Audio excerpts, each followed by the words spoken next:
My fiancée cheated and told me I'd never find someone like her. 2 years later, I'm dating a model who secretly liked me since college, so I was scrolling through Reddit a few nights ago when I stumbled across this wild story about a guy whose girlfriend admitted to cheating on him with zero remorse. Like, she said it as casually as if she'd just forgotten to buy milk.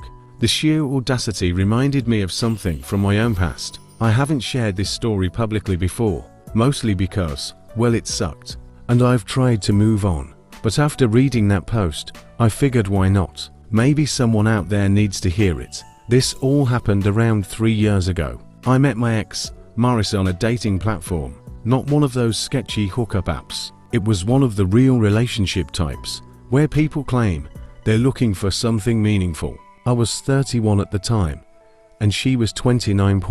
We matched quickly, started chatting, and hit it off almost instantly. We just clicked. Same sarcastic humor, same love for indie films and sushi. She had this vibrant energy that pulled you in. Talking to her never felt like effort. It was easy. After a couple of weeks of long calls and texting till midnight, I asked her out in person. I won't lie, I was pretty anxious. She was gorgeous. I mean, like movie scene walking in slow motion gorgeous. I've never thought of myself as unattractive, but next to her, I felt like background noise. At first, I told myself this wouldn't be serious, just a few dates. I figured someone like her had a dozen guys lined up, and I didn't want to get too invested. Being with someone that attractive has its own weird set of insecurities, like constantly wondering when the other shoe will drop. But the first date went way better than expected. We laughed 4 hours, talked about everything from childhood to dreams,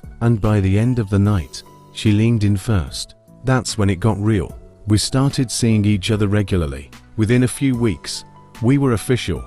But one thing I could never shake: the attention she got. Guys hit on her everywhere. At cafes, at bars, even when I was standing right next to her. She'd get flirty DMs constantly.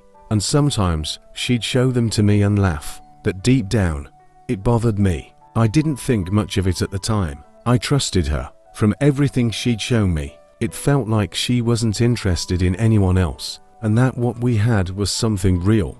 Naive, sure, but that's honestly how I felt in that moment. I was happy, I was in love, and I didn't want to be that guy, the jealous, paranoid boyfriend who ruins a good thing with suspicion. Everything seemed great, genuinely great, except for this one little moment that stuck in my mind. It happened during one of those 2 a.m. conversations, where your brain's half asleep, and the topics get weird.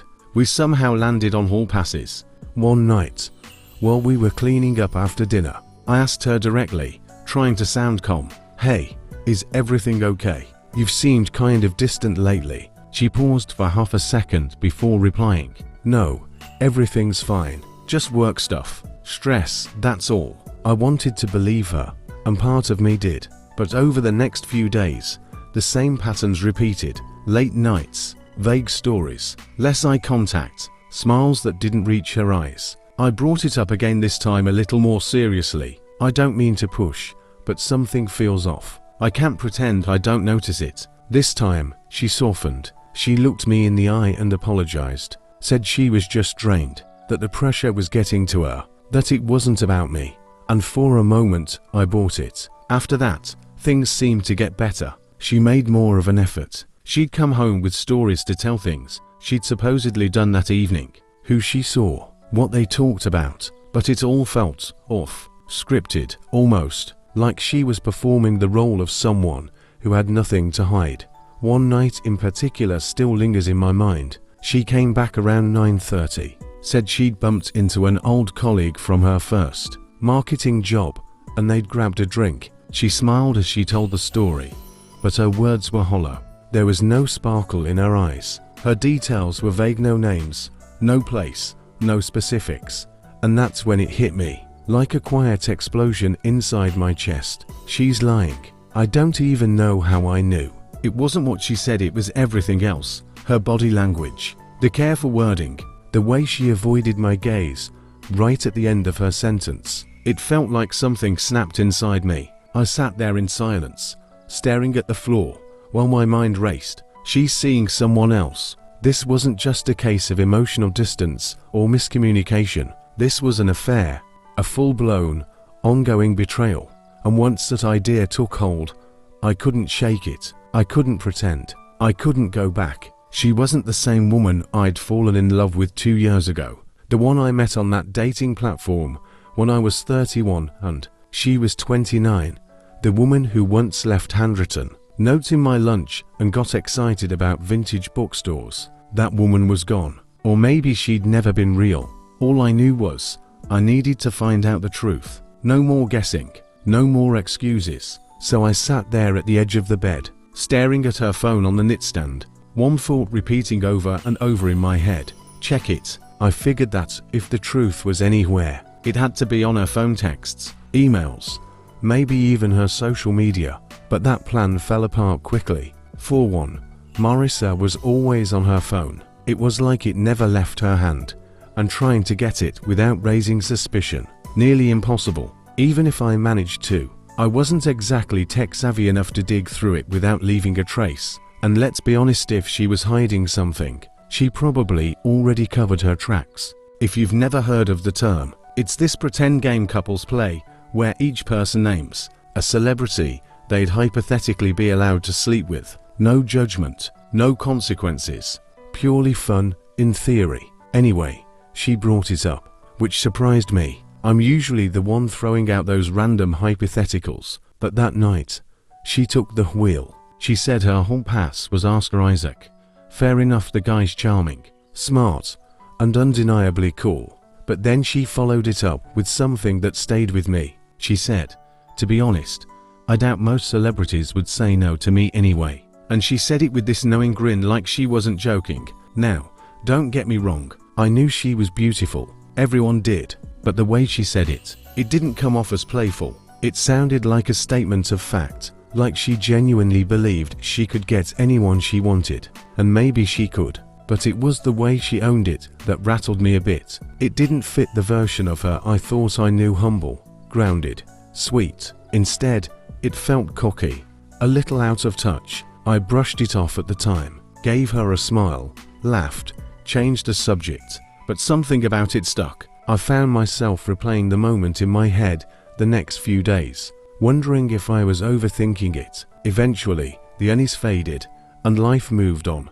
But that moment never left me fully. Things were still going well after that, at least on the surface. But soon, I noticed subtle changes. She started coming home later than usual. She used to get back around 6:15 on the dot like clockwork. But then it became 7, then 7:45, sometimes even later.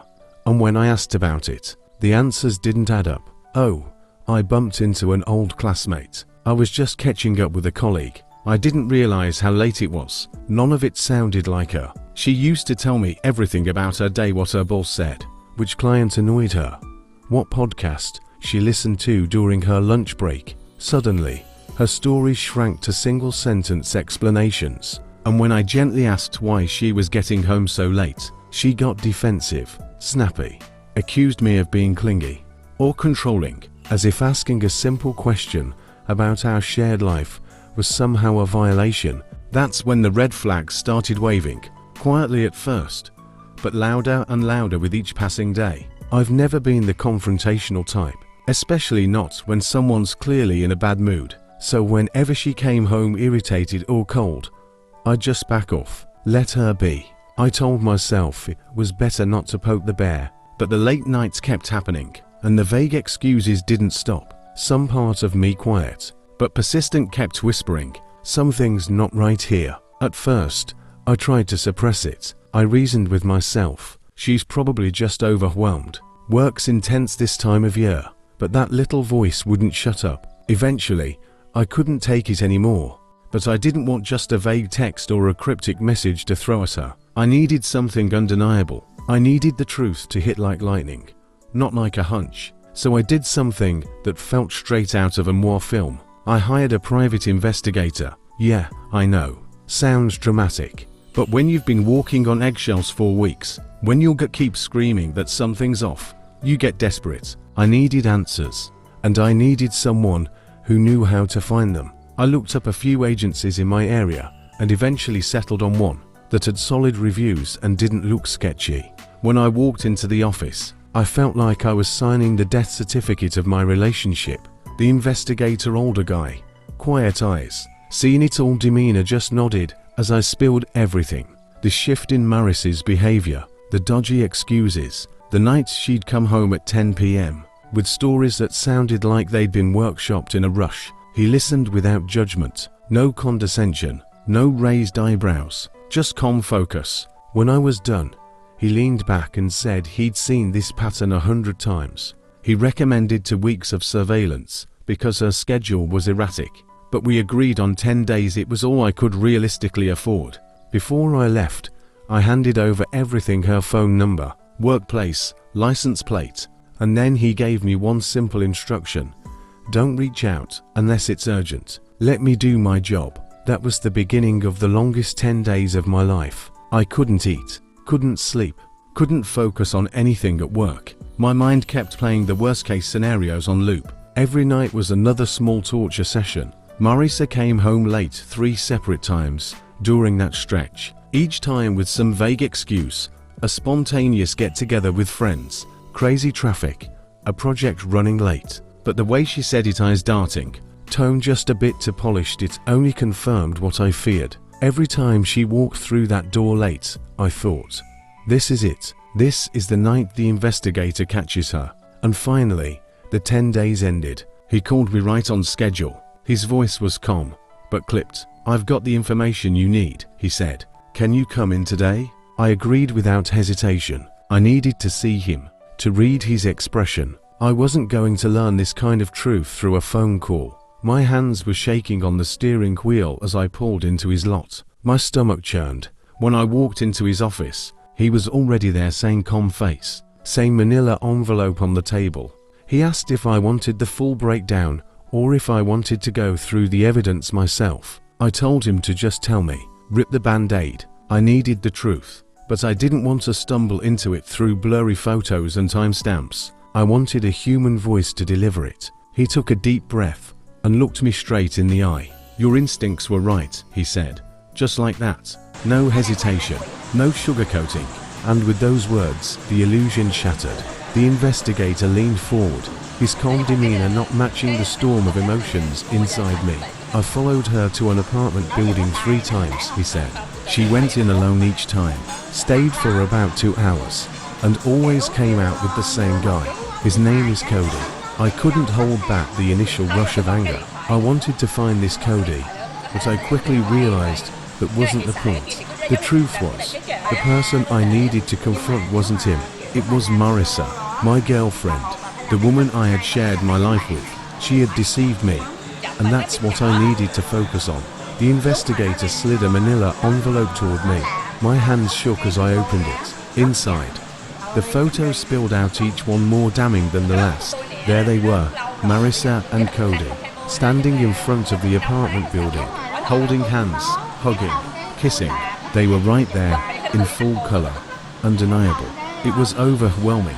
I felt like I was being crushed under the weight of what I was seeing. It was one thing to suspect, to feel the weight of something off in your gut, but this was different. Seeing it with my own eyes, I could barely breathe. I had to fight back tears as I stared at those photos. It wasn't just the affair, it was the realization that everything I'd planned with her, the future I'd pictured, was slipping away. I stood up from the desk, the envelope still in my hand. I wasn't sure what to do next, but I knew I had to confront her. When I got home, I asked her to sit down. I didn't raise my voice, didn't cause a scene. I just looked at her calmly and said, "We need to talk." She could see it in my face. She knew something was wrong. She sat down across from me, waiting for me to speak. I laid it all out. I told her I knew about the affair. I told her I'd hired a private investigator. I told her I had proof. Her face went blank. Her eyes widened, and for a moment, she seemed to freeze. Then she tried to recover. She put on the act like it was no big deal.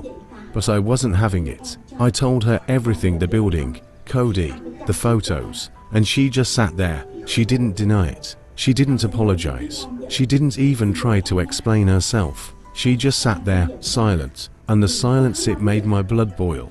I kept talking, getting angrier as I went, and she didn't budge. Finally, I couldn't take it anymore. I stood up and told her, "I'm done. I can't do this anymore. I can't keep pretending everything is okay. I'm leaving." And then she did something I never expected. She laughed. She actually laughed. She stood up, like she was about to confront me, and then launched into a monologue. "You want to leave me?" She scoffed. "Are you serious?" So I had a little fun on the side. It didn't mean anything. Yeah, I cheated. Big deal. But where do you think you're going from here? You think you'll find someone like me again? I've always been out of your league. This was just a one-time thing. Is that really what you want to ruin everything for? Her words were cold, calculated, and completely unapologetic. She wasn't sorry. She didn't care. Instead, she made it clear that she thought I should just be grateful to have her cheating and all. She believed I was beneath her, that I would never have the courage to leave her, no matter what she did. It was like she saw me as a prop in her life, someone to drag along for the ride, while she did whatever she pleased. The arrogance, the sheer audacity, it was like a slap in the face. I was furious in a way I'd never felt before. Not just hurt, but a deep, white-hot anger that consumed me. I stood up, looked her straight in the eyes, and told her how utterly disgusted I was by her actions. I can't recall the exact words, but it was along those lines. And then, without a second glance, I turned and walked out the door. No bag, no goodbye, nothing. I couldn't bear to be in the same space as her for another second. The betrayal was too much. It was over. The aftermath was a blur. I ended up spending the night at a rundown motel. I couldn't go back to the house, not yet. I just needed space to process everything that had happened. Lying in that cheap bed, staring at the ceiling, I replayed the confrontation over and over in my mind. I couldn't get over how she had reacted. It was unfathomable. The next day, I went back to the house to gather some of my things. I assumed she would be at work, but she was there. Her eyes were red. She'd clearly been crying, but she was trying so hard to put on a tough front, pretending nothing was wrong. Then, with a smug little grin, she said, "I knew you'd be back." It was like she thought this was some petty argument, like I was just throwing a tantrum and would come crawling back. I didn't say a word. I just went inside and grabbed what I could, some clothes, toiletries, whatever I could carry. I knew I wouldn't be able to get everything in one trip, but I needed to get out, and fast. I told her, "I'll be back for the rest of my things later." She just stood there, her face a mixture of disbelief and confusion, like she couldn't fathom that I was leaving for good. She didn't say anything else until I was halfway out the door. Then, almost under her breath, she whispered something I couldn't catch. And honestly, I didn't care. I still find myself trying to understand why she acted the way she did. I'm not sure I'll ever figure it out. Maybe she was seeking validation or excitement outside of our relationship. Maybe she was scared of getting older, of our relationship becoming too routine. Maybe she saw me as a dependable, safe partner, but also thought I was beneath her in some way. And if that's the case, maybe she didn't think cheating was a big deal. Maybe in her mind, she'd already justified it. But all of this, it's just me guessing, trying to make sense of something that will never make sense. After I left, she started reaching out to me. The first few messages were full of mockery, as if she thought the whole thing was some joke that I'd just run back to her. She didn't believe I'd actually go through with it. But a few days later, I returned to the house with a friend to collect the rest of my things. When she saw me, the look on her face said it all. She couldn't believe I was serious. I think it was the moment she realized it was truly over. One of her last texts to me read, "I hope you know you'll never find anyone like me again." Honestly, I couldn't take it anymore. It was just too much. I blocked her after that, not willing to engage in any more of her games. Let's fast forward a bit. The breakup with Marisa had been an absolute disaster. It took me a while to find my footing again, but life moves on, right? A few months later, I found myself facing my 15-year high school reunion. I wasn't sure I wanted to go, but several friends talked me into it. And you know what? It ended up being a fantastic time. It was great to see all those familiar faces again, reconnecting with people I hadn't seen in years. The vibe was just really positive and nostalgic. Then came Veronica. Veronica was in my high school class. She was tall, strikingly beautiful, one of those girls who seemed effortlessly cool. We were cordial, took a few classes together, but we never really ran in the same circles. After graduation, she became a model, and a highly successful one at that. I'd seen her in magazines and ads, and if you're into fashion, you might recognize her name. I hadn't spoken to her in at least 7 years, probably more. So when I showed up at the reunion, I didn't expect to see her. But there she was, her best friend from high school was there, and they were still close, which I thought was great. It was clear that despite Veronica's success, she hadn't really changed. I went over to say hello and catch up with her friend, who was grinning from ear to ear. We were chatting, and when I mentioned Veronica's name, her smile widened even more. She made a face and said, "I know she's going to kill me for telling you this, but you know, she's always had a thing for you." I couldn't help but laugh. Veronica, a successful model, have a crush on me. It sounded ridiculous. Back in high school, we barely knew each other. We were friendly, sure, but nothing more. Even then, there was no chance. And now, a model, no way. It was flattering, of course, to think that someone like her might have had an interest in me, but I figured it was something from our high school days that she'd long forgotten about. I told her friend that I didn't think Veronica would even remember me, but she was adamant. No, seriously, she insisted. She asked me to check you out at the reunion and see if you still look as good as you did back in high school. And, honestly, she's still into you. So, if you're single and you don't mind a girl with some baggage, maybe you should give it a shot. I spent the rest of the night reflecting on our conversation. It had all been so unexpected. I won't lie, it felt incredible to know that someone like Veronica was interested in me, especially after everything that had gone down with Marissa. It felt like here was a woman who, in my ex's eyes, would have been way out of my league, and she was apparently crushing on me. It made me realize how irrelevant Maris's hurtful comments had been, and how much she'd wanted to tear me down. It gave me a significant confidence boost. After reconnecting, I decided to take a chance. I figured, what did I have to lose? I decided to reach out to Veronica. I found her on Instagram and sent her a message. I also let her friend know, just in case Veronica missed the message or didn't check her DMs from people she didn't follow. I didn't want my message to get lost in the shuffle.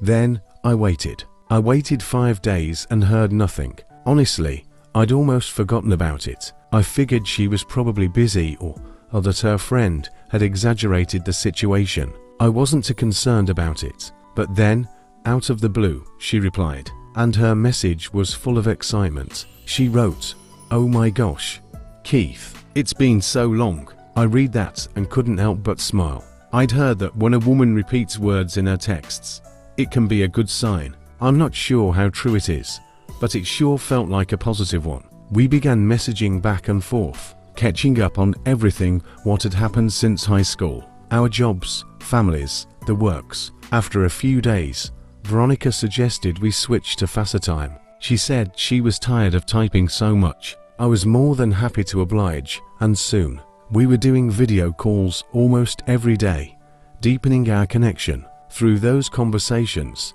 I started to learn more about her life as a model. She opened up about the industry, the travels, the photo shoots, and the ups and downs. At the time, she was in Brussels working on a campaign, and she even sent me some photos from the set. It was fascinating, and it was amazing to see her in her element. It also allowed us to bond on a deeper level despite the thousands of miles between us. After a few weeks of near daily communication, I felt like I was starting to really understand her. It started to feel like we were more than just friends. We hadn't explicitly called it dating, but the connection was undeniable. So, in a moment of corny spontaneity, I asked her, "What are we?" She laughed and told me that we were great friends, but she wanted something more. I took that as a cue and asked if she wanted to be my girlfriend. Without skipping a beat, she agreed. It was such a beautiful feeling, one that filled me with joy and certainty. The challenge of long distance, however, was inevitable. Veronica was constantly on the move, traveling for her modeling work, while I was rooted in my daily routine. I'd been in a long-distance relationship before when I was younger, and I hated it. It was hard to stay connected, to feel like you were truly a part of each other's lives. But this was different. This was Veronica. She had already become so significant to me, and I was determined to make it work. So, I booked a flight to Brussels. She was going to be there for a few weeks working on a project, and I figured it was the perfect opportunity to see her and experience her world. The trip was nothing short of magical. Brussels was stunning, but being there with Veronica made everything feel extraordinary. It was like a dream come true. The experience taught me an important lesson that I shouldn't give up on love because of a past mistake or negative experience. There were still amazing people out there, people worth the effort. One of the most unforgettable moments was when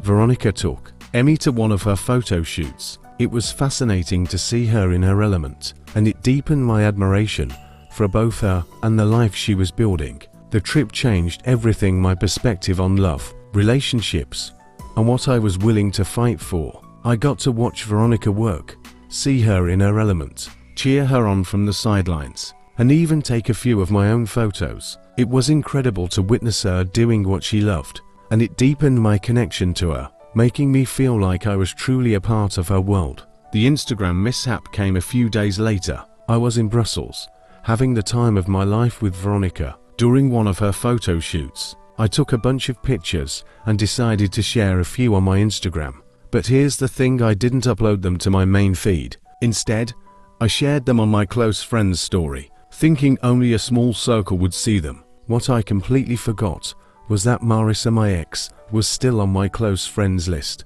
I hardly used Instagram, so I didn't think to block her there. I'd already blocked her on everything else, but Instagram had slipped my mind.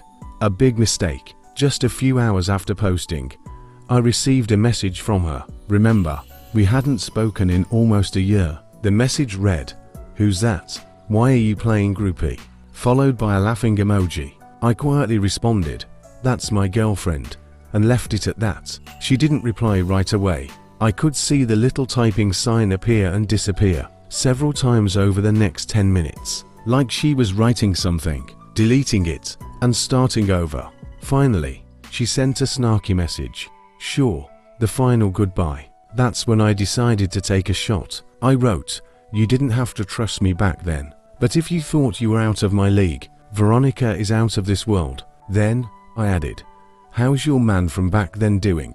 I knew it would sting, but it felt right. She read the message, but didn't respond. And that was the end of it. I blocked her on Instagram. Maybe it was petty, but at that point, I felt she deserved it. I didn't want her to have any further access to my life, or any more chances to get under my skin.